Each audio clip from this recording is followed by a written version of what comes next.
চুড়ে দিচ্ছি।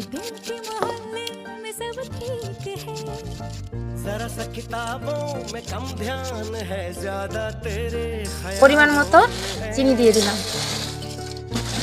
সামান্য একটু জল দিয়ে নারকেল কুড়োটা চিনির সঙ্গে মাখিয়ে দিচ্ছি।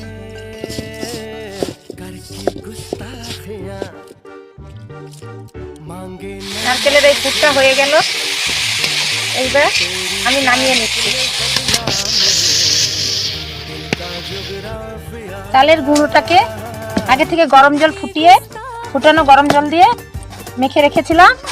এখন ভালো করে মেখে নিচ্ছি। পুরিটা হয়ে গেল। এই খুলির মধ্যে পুর দিয়ে দিলাম, নারকেলের পুর দিয়ে এটা এইভাবে মুড়ে দিলাম।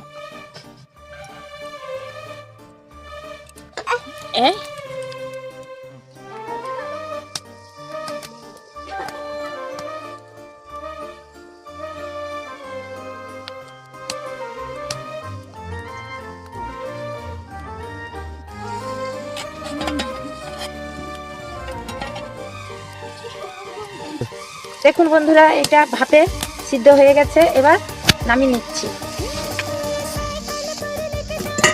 এটা আবার